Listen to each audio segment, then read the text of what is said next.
හරි. එතකොට අපේ ළමයින්ට දැන් අර A level කරන ළමයින්ට දේශපාලන විද්‍යාව කරන ළමයින්ට ආර්ට් කරන ළමයින්ට තියෙන ලොකු ප්‍රශ්නයක් තමයි බං ඔය රචනා ප්‍රශ්නයක් නිවැරදිව ලියාගන්නේ කොහොමද කියන්නේ. හැම සබ්ජෙක්ට් එකකටම මේක පොදුයි සහ විශේෂයෙන්ම දේශපාලන විද්‍යාව වගේ ටිකක් අර වැඩිපුර ලියන්න තියෙන සබ්ජෙක්ට් එකකට මේක කුඩා වටිනවා සහ වැදගත් වෙනවා. හරිද? එතකොට අද මේ වීඩියෝ එක හරහා අපි කතා කරන්න යන්නේ කොහොමද ක්වොලිටියට නිවැරදිව රචනා ප්‍රශ්නයක් සාමාන්‍යයෙන් ලකුණු ප්‍රමාණයෙන් වැඩි ප්‍රමාණයක් ගන්න ලියන්නේ කොහොමද කියලා තමයි මේ වීඩියෝ එක හරහා අපි කතා කරන්න යන්නේ. එතකොට මේ වගේ වීඩියෝස් බලන්න අපේ YouTube channel එක subscribe කරලා තියාගන්න. ඒ වගේම අපේ යට description එක ඇතුලේ ගොඩාක් වැදගත් දේවල් දානවා. පන්ති වලට සම්බන්ධ සහ විශේෂ දේවල්. එතකොට ඒවා බලන්න අනිවාර්යෙන් YouTube channel එක subscribe කරලා අවධානයෙන් ඉන්න. හරිද? හරි. එතකොට අපි පොඩ්ඩක් අර හැමදාමත් අපි දෙයක් කියද්දි පිළිවෙලට කරුණු වශයෙන් කියනවනේ බං. අපි අද කරුණු විදියට බලමු කොහොමද හරියට ක්වොලිටියට රචනා ප්‍රශ්නෙකට උත්තර ලියන්නේ කියලා. හරිද? එතකොට ඕගොල්ලන්ට එක්සෑම් එකේදී පුතේ රචනා ප්‍රශ්න 10න් 10ක් හම්බ වෙනවා දෙවෙනි කොටස යටතේ. ඒ 10න් 5කට උත්තර ලියන්න ඕන ඕගොල්ලෝ. හරි 10න් 5කට උත්තර ලියන්න ඕන. හරිද? එතකොට ඔන්න රචනා ප්‍රශ්න පේපරේ ලැබුණ ගමන් ගොඩාක් ළමයි කරන වැරද්දක් තමයි මෙන්න මේක. මොකද්ද? පේපරේ හම්බුණ ගමන් සටපට ගාලා ලියාගෙන යනවා. මගක් ලියද්දි තේරෙනවා දෙයි හාමුදුරනේ මේක ලියනවට වඩා හොඳයි අනිත් එක ලිව්වා නම් කියලා. ඒක නිසා පුතේ පේපරේ ලැබුණ ගමන් පේපරේ හොඳට කියවන්න එක තමයි අපිට ගන්න පුළුවන් පළවෙනි ස්ටෙප් එක පුතේ. පේපරේ ලැබුණ ගමන් පේපරේ හොඳට කියවන්න රචනා ප්‍රශ්න කීයක් තියෙනවද මොන වගේ කෙහෙම් මලක් ගැනද දීලා තියෙන්නේ. හරිද? එතකොට එකේ ඉඳන් 10 වෙනකම් අංක දාලා තියෙනවනේ බං. මේ අංගවල ඔයාට ලේසිම ඔයාට කරගන්න පුළුවන් ප්‍රශ්න ටික රවුමක් දාගන්න. 1 2 3 4 5 6 7 8 9 10 කියලා අංක තියෙනවනේ. ඔය අංග ඉස්සරහින් රවුමක් හරි තරු ලකුණක් හරි මොකක් හරි මගුලක් දාගන්න. හරි. ඊට පස්සේ පුතේ ඔයා ඒ ලකුණු කරගත්ත ප්‍රශ්න වලිනුත් ඔයාට ඉස්සෙල්ලාම ක්වොලිටියට පැහැදිලිව නිවැරදිව ලියන්න පුළුවන් ප්‍රශ්න තෝරගන්න. අන්න ඒ ප්‍රශ්නේ ඉස්සෙල්ලාම ලියන්න ඕනමයි. හරි. එතකොට මේ ක්‍රියාවලිය සාමාන්‍ය විනාඩි 5ක කාලයක් ඇතුළත හදාගන්න ඕනමයි. හරිද? ඔන්න ඔයා පළවෙනි ප්‍රශ්නේ තෝරගත්ත ලියන්න ලේසිම ප්‍රශ්නේ. හරි. මොකද පේපරේ වළන මිනිස්සයාට ඔයාට ලකුණු දෙන්නේ ඒ දෙන්නේ. ඔයා ආරම්භයේ ලස්සනටම අරගෙන තිබ්බොත් තමයි පළවෙනි ප්‍රශ්නේම. හරිද? වැඩේ කොට. එතකොට ඔන්න පළවෙනි ප්‍රශ්නේ ලියන්න ගත්තා කියලා කියමුකෝ. ඒ ලියන්න ගන්න ප්‍රශ්නෙත් පුතේ හරියට නිවැරදිව කියවන්න. අරගෙන පස්සේ පළවෙනි එක ගත්තා පළවෙනි එක හරියට කියවන්න.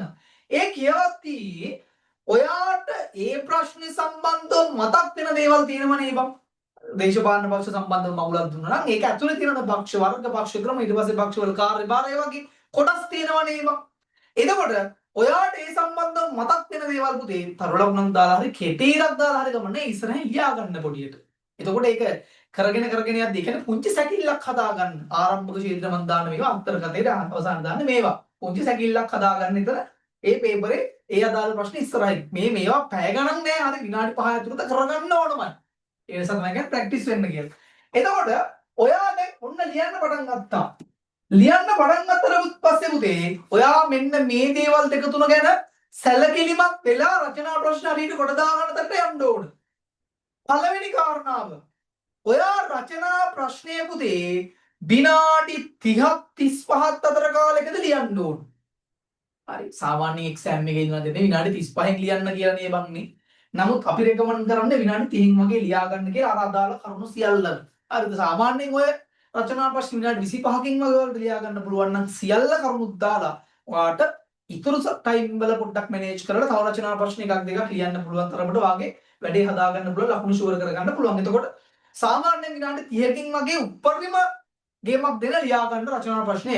ඒ ලියද්දී මෙන්න මේ දේවල් දෙක තුන ගැන අනිවාර්යෙන් සැලකිලිමත් වෙන්න පුතේ.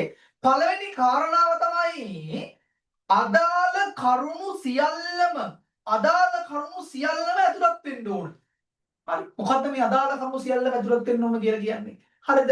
පක්ෂ ගැන නම් පක්ෂ ගැන තියෙන සියල්ලම ලියවෙන්න ඕන. දේශපාලන සහ දේශපාලන විද්‍යාව අතර සම්බන්ධය නම් ඒක ඇතුළත තියෙන හැම දෙයක්ම ලියවෙන්න ඕන. ඊට පස්සේ අපි බලපෑම් කණ්ඩායම් නම් බලපෑම් කණ්ඩායම ඇතුළේ තියෙන හැම දෙයක්ම අදාළ රචනා ප්‍රශ්න ඇතුළේ පිළිවෙලට පැහැදිලි ලියවෙන්න ඕන. හරි. ඒක අනිවාර්යෙන්ම කල යුත්තක් පුතේ මේ රචනා ප්‍රශ්නේ ලියාගෙන යද්දී. ඊළඟ කාරණාව තමයි ඡේද වෙන් කිරීම තියෙන්න ඕන. හරි. බලන මිනිස්සයාට ආසාවෙන් මේක මෝල් කොල්ලේට වැඩේ කරලා ලස්සනට වැඩේ කරලා කියලා බලා ගන්න පුළුවන් පුතේ ඔයාගේ ඡේද වෙන් කිරීම මත නේ බංනි. එතකොට ඔයා හරියට ඡේද වෙන් කරලා තිබ්බොත් තමයි බලන මිනිස්සයාට මේක පැහැදිලිව ලස්සනට බලා ගන්න පුළුවන්. මොකද එතනින් වෙනම ක්වොලිටියක් හැදෙනවා ඔයාගේ රචනා ප්‍රශ්නේ ඇතුළේ. ඊළඟ කාරණාව තමයි අකුරු පැහැදිලිව තියෙන්න ඕන. හරි මෙතන ගොඩාක් ළමයි අහන දෙයක් තමයි සර් අකුරු කොහමද තියෙන්න ඕන අකුරු ලස්සනටම ලියන්න ඕනද? එහෙම නැහැ.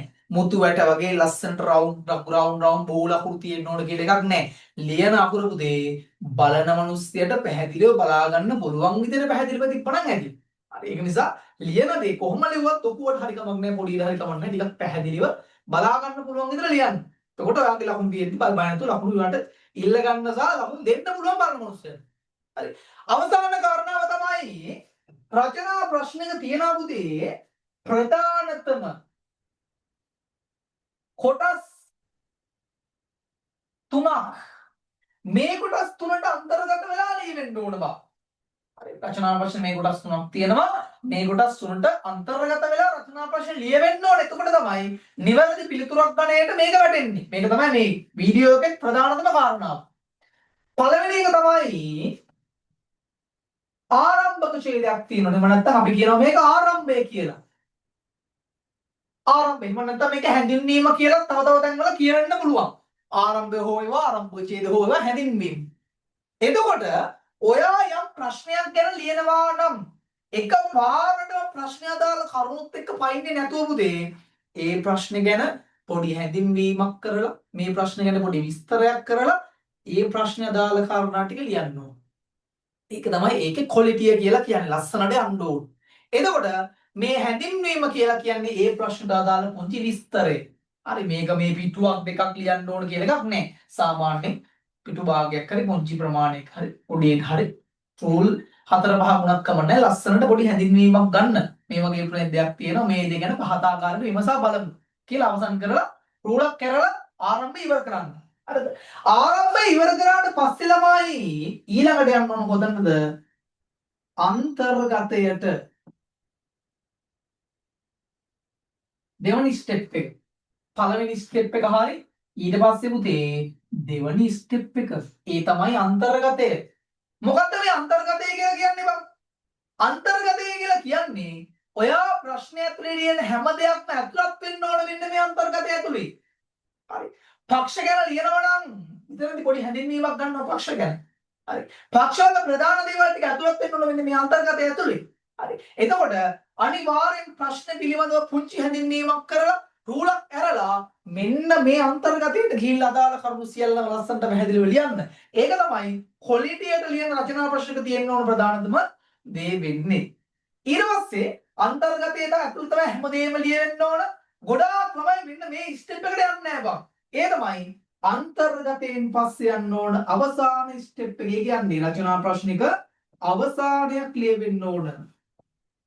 හරි. ඒක තමයි තුන්වෙනි ස්ටෙප් එක. මේක අනිවාර්යෙන් තියෙන්න ඕන බං. ගොඩාක් ළමයි මොකද්ද කරන්නේ? ආරම්භයක් කියන ලස්සනට අන්තර්ගතයක් ලියනවා. එහෙම්ම රචනා ප්‍රශ්න වලට ඊළඟ එකට අවසානයක් නැහැ. දෙයක් පටන් ගත්තා නම් මේ අවසාන කරන්න ඕනමයි. ඒක නිසා රචනා ප්‍රශ්න ලියද්දී පුතේ අනිවාර්යෙන්ම අවසාන ඡේදයක් දාන්න. අට්ටුම ගානේ ඉහදාකාරයේ යතෝක්ත කරුණු තුලින් මනාව ගම්මිමාන වේ. මනාව පෙන්වා දිය හැක මනාව දැක්විය හැක. ඔය වගේ දෙයක් දාලා හරි මේ කරුණු ටිකෙන් රූලක් ඇරලා අදාළ රචනා ප්‍රශ්නේ මොකද කරන්නේ අවසන් කරන්න. ඒක තමයි රචනා ප්‍රශ්නයේ ක්වොලිටිය ලියනවා නම් ඊයේ තියෙන ක්වොලිටිය.